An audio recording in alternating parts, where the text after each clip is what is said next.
तो मूवी शुरू होती है अंटार्कटिका को दिखाते हुए, जहाँ पर बहुत ज्यादा बर्फ पड़ी हुई थी। 3 साइंटिस्ट का ग्रुप वहाँ पर रिसर्च के लिए आया था। उनके पास कोई ट्रांसमीटर था जिससे वो किसी चीज के सिग्नल्स रीड कर रहे थे।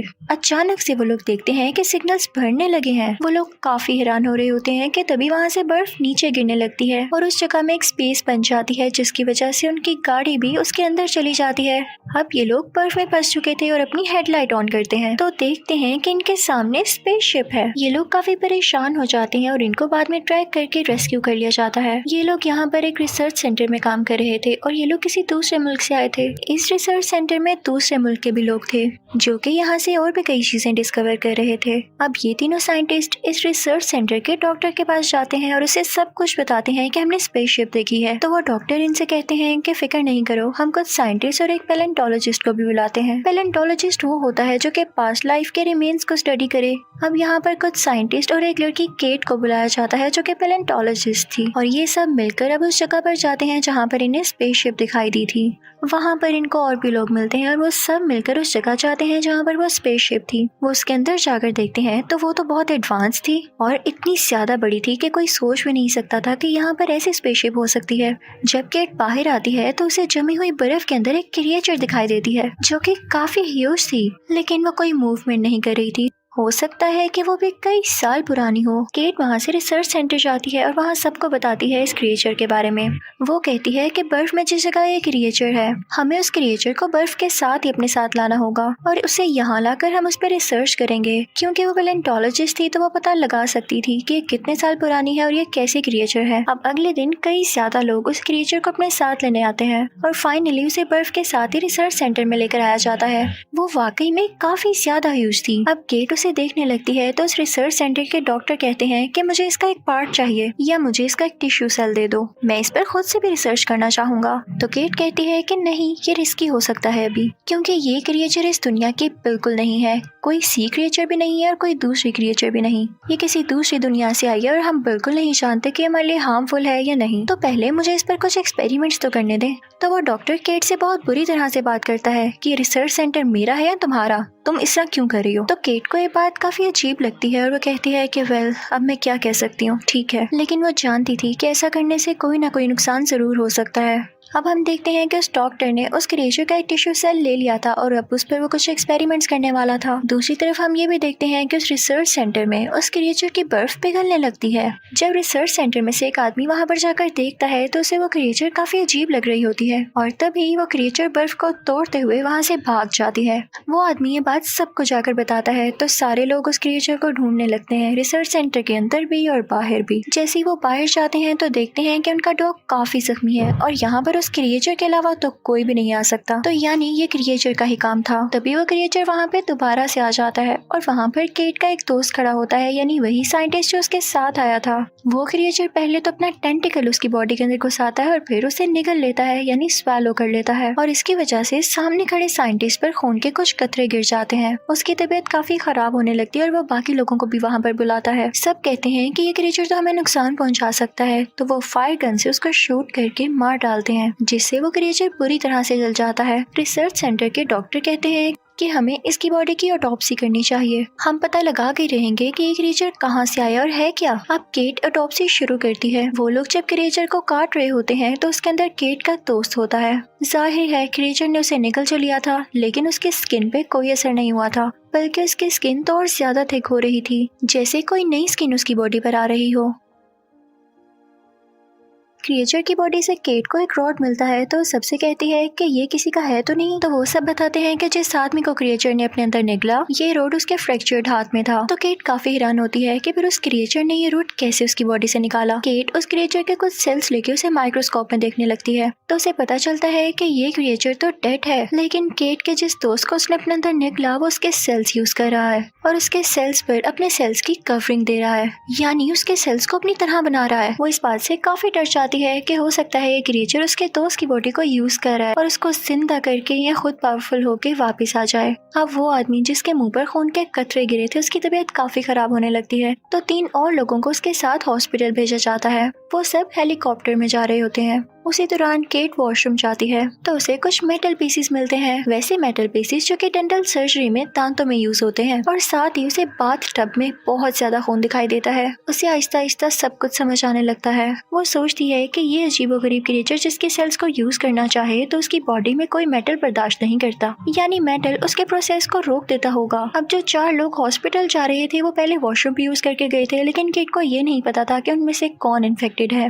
वो समझ चुकी थी कि उनमें से कोई एक भी इन्फेक्टेड हुआ तो बाकी 3 को मार डालेगा, तो वो जाकर उस हेलीकॉप्टर को रोकने लगती है। लेकिन उसी दौरान ही उसमें से एक आदमी में म्यूटेशन होने लगती है। उसकी बॉडी दरमियान से कटने लगती है और कोई अजीबोगरीब क्रिएचर उसकी बॉडी से बाहर आ जाती है और जो उसके साथ बीमार साइंटिस्ट था उस पर अटैक करने लगती है। नीचे से केट भी उस हेलीकॉप्टर को रोक रही थी, लेकिन तब तक वो हेलीकॉप्टर क्रैश हो चुका था। जाहिर है अंदर बैठे सब लोग डर रहे होंगे और कोई हेलीकॉप्टर चला नहीं पा रहा होगा। अब केट और बाकी सब लोग काफी सैड हो जाते हैं। अब केट काफी दुखी होकर दोबारा वॉशरूम की तरफ जाती है तो देखती है वहाँ पर जो खून बिखरा हुआ था अब वहाँ पर कुछ भी नहीं है, यानी इन लोगों में से और भी कोई इन्फेक्टेड था जो कि इस बात को छुपाना चाह रहा था।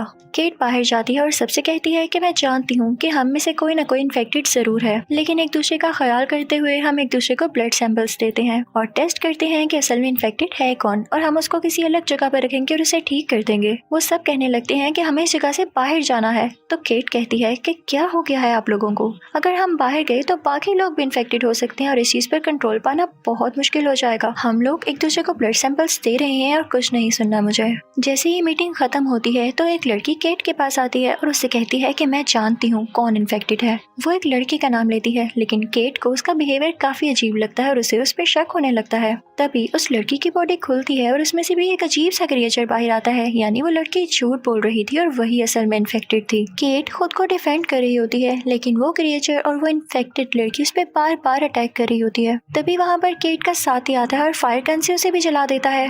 केट वहाँ से बाहर आती है और सबसे कहती है कि हमें ब्लड सैंपल्स दोबारा लेने होंगे। मुझे पता तो चल गया है कि वो इन्फेक्टेड लड़की कौन थी, लेकिन वो इन्फेक्शन कहीं हम में भी कहीं ना आ गया हो। अब उसी रात वहाँ पर 2 साइंटिस्ट आते हैं जो कि हेलीकॉप्टर क्रैश में ये लग रहा था कि मारे गए हैं, लेकिन वो दोनों बेचारे किसी तरह से सरवाइव कर गए थे। उन्हें अलग जगह पर रखा जाता है कि कहीं वो भी ना इन्फेक्टेड हो। और इसी दौरान हम ये देखते हैं कि जहाँ पर ब्लड सैंपल्स रखे गए थे वो जगह जल जाती है, यानी ये उसी इंसान ने किया होगा जो कि इन्फेक्टेड होगा और ये नहीं चाहता होगा कि उसके रिजल्ट सामने आए। केट कहती है कि उसने गलत किया, मेरे पास और भी तरीका है पता लगाने का कि कौन इन्फेक्टेड है। वो टॉर्च लेके सबके मुंह चेक करने लगती है कि उनके दांतों में मेटल फिलिंग है कि नहीं, यानी जो इन्फेक्टेड नहीं होगा उसकी बॉडी में मेटल कहीं ना कहीं होगा। अब केट सबको चेक करने लगती है, लेकिन उनमें से 4 लोग ऐसे होते हैं जिनके दांतों में या बॉडी में कहीं पे भी मेटल नहीं था। अब जो कोई इन्फेक्टेड था वो इन 4 में से ही था, क्योंकि क्रिएचर अपनी म्यूटेशन में किसी भी मेटल को एक्सेप्ट नहीं करता। अब केट कहती है कि उन 2 सर्वाइवर्स को भी यहाँ पर लाओ ताकि मैं उनकी डेंटल फिलिंग भी चेक कर लूं।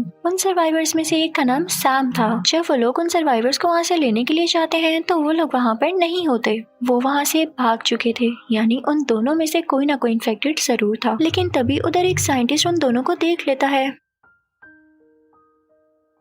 अब उन दोनों सर्वाइवर्स में से सैम के साथ जो आदमी था वो साइंटिस्ट को शूट कर देता है। उन लोगों में काफी लड़ाई होने लगती है और उनके फायर्स लगने से उस जगह पर आग लग जाती है और एक आदमी उनमें से बेहोश हो जाता है। उस आदमी को ये लोग अपने साथ कहीं दूसरी जगह लेकर आ रहे होते हैं। उस बेहोश आदमी के हाथ बाकी 2 लोगों के कंधे पर थे, लेकिन अचानक से उस बेहोश आदमी का हाथ अलग हो जाता है और किसी क्रिएचर के हाथ में बदल जाता है और जो आदमी उसे लेकर जा रहा था वो उसके फेस पर अटैक कर देता है और वो बेचारा भी इन्फेक्टेड हो जाता है।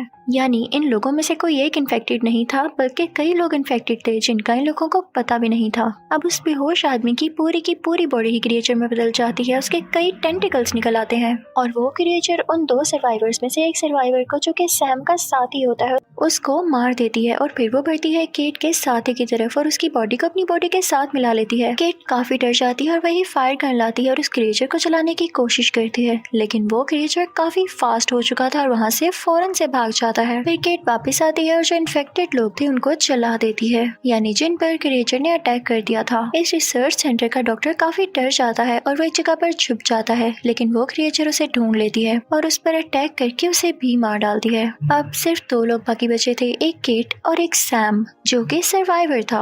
अब ये दोनों क्रिएचर को ढूंढने लगते हैं और उसे ढूंढते ही उसे फायर गन से चलाने लगते हैं, लेकिन वो क्रिएचर भी बहुत चालाक था, वो बाहर स्नो में आ जाता है। लेकिन केट भी हार नहीं मानती और उसे चिल्लाती रहती है। सैम भी केट का साथ दे रहा होता है और फाइनली वो क्रिएचर हिलना बंद हो जाती है। दूसरी तरफ हम डॉक्टर को देखते हैं जो कि इन्फेक्टेड हो चुका था और कुछ पागल भी वो जगह जाने लगता है जहाँ पर स्पेसशिप थी। वो कहता है कि मैं तो इस दुनिया में नहीं रहूंगा, मैं तो यहाँ से जा रहा हूँ भाई। अब केट और सैम उसका पीछा करने लगते हैं, लेकिन डॉक्टर भी अजीब और गरीब क्रिएचर में बदलकर केट पर हमला करने लगता है और अब वो स्पेसशिप स्टार्ट कर चुका था। सैम और केट के पास लकीली एक बॉम्ब था। वो प्लान करती है कि हम इस स्पेसशिप को और इस डॉक्टर को उड़ा देंगे, लेकिन वो बॉम्ब उनके हाथ से गिर जाता है और जैसे ही केट उस बॉम्ब को पकड़ने भरती है तो वो क्रिएचर पीछे से आ जाता है और वो केट को पकड़ कर उसे मारने ही वाला होता है कि तभी केट वो बॉम्ब पकड़ लेती है और उसे एक्टिव करके यानी खोल के उस क्रिएचर के मुंह में फेंक देती है। फाइनली ये क्रिएचर मारा जाता है, इसकी बॉडी ब्लास्ट हो जाती है और साथ ही साथ स्पेसशिप भी डिस्ट्रॉय हो जाती है। केट बॉम्ब फेंकते ही वहाँ से भागने लगी थी और साथ सैम भी, दोनों वहाँ से बाहर निकल आते हैं। अब वो दोनों अपनी गाड़ी में बैठ के वहाँ से निकलने वाले थे, लेकिन तभी सैम काफी घबराए हुए अंदाज में कहता है, यानी डरा डरा कहता है कि फायर करना गाड़ी के पीछे ही रख दो क्योंकि अब तो हमें इसकी जरूरत नहीं है ना। केट को उस पर शक होने लगता है और उसका फेस पूरी अच्छी तरह से देखती है। वो कहती है कि सैम, तुमने ये जो इयररिंग पहन रखा था ये तो पहले तुमने किसी और कान में पहना हुआ था। तो सैम कहता है, अरे नहीं, ये देखो मेरे इस कान में है ये। तो केट कहती है कि नहीं, पहले ये तुम्हारे दूसरे कान में था, यानी ये क्लिप वाला इयररिंग है और तुम जब चाहो इसे अपने साथ लगा सकते हो और चेंज कर सकते हो। यानी सैम ने वो मेटल इयररिंग अपने पास इसलिए रखा था ताकि केट को शक न हो, असल में उसकी बॉडी में कोई मेटल था ही नहीं।